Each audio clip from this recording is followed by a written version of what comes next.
Méditation du 19 décembre. Franchir le Rubicon. Un autre dit, je te suivrai Seigneur, mais permets-moi d'aller d'abord prendre congé de ceux de ma maison. Jésus lui répondit, quiconque met la main à la charrue et regarde en arrière n'est pas bon pour le royaume de Dieu. Luc 9, les versets 61 et 62. Du temps de l'Empire romain, le fleuve Rubicon servait de frontière entre l'Italie et la Gaule cisalpine. Pour des raisons de sécurité, le Sénat avait interdit à tous les généraux de franchir ce fleuve avec une armée. Pourtant, c'est exactement ce que fit Jules César avec ses troupes en l'an 49 avant Jésus-Christ. On raconte que lorsque César arriva au bord du fleuve, il hésita avant de le franchir. Mais quelques instants plus tard, il dira sa célèbre phrase « Alea Jacques est ». Le sort en est jeté. Depuis, franchir le Rubicon signifie courir de grands risques, faire le pas décisif sans craindre les conséquences. Avec comme toile de fond ce passage de l'histoire, nous pourrions bien dire que l'homme dont parle notre texte aujourd'hui n'a pas osé franchir le Rubicon. Ce n'est pas Jésus qui l'appela, c'est lui-même qui s'offrit à le suivre. Mais il y mit une condition, permets-moi d'aller d'abord prendre congé de ceux de ma maison. Que voulait-il dire par prendre congé? Selon le commentaire biblique adventiste, il s'agissait de plus qu'un bref retour à la maison.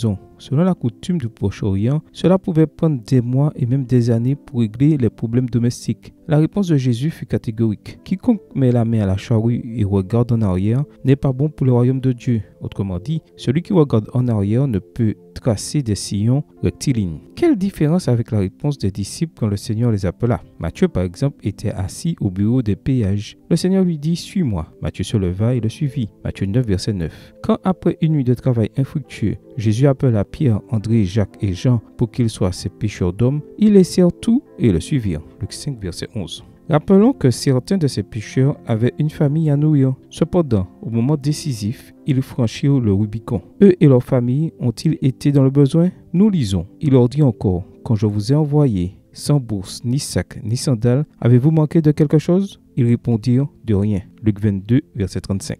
Si vous avez mis la main à la charrue, ne regardez pas en arrière. Soyez convaincus que vous ne manquerez de rien. Car celui qui a dit « Je suis avec vous jusqu'à la fin du monde » a aussi dit « Je ne te délaisserai pas, je ne t'abandonnerai pas ». Prière. Jésus, toi qui allas jusqu'au calvaire sans regarder en arrière, aide-moi à rester ferme et fidèle jusqu'à la fin, quel que soit le prix à payer. Amen. Bonne journée à vous et que le Seigneur vous bénisse.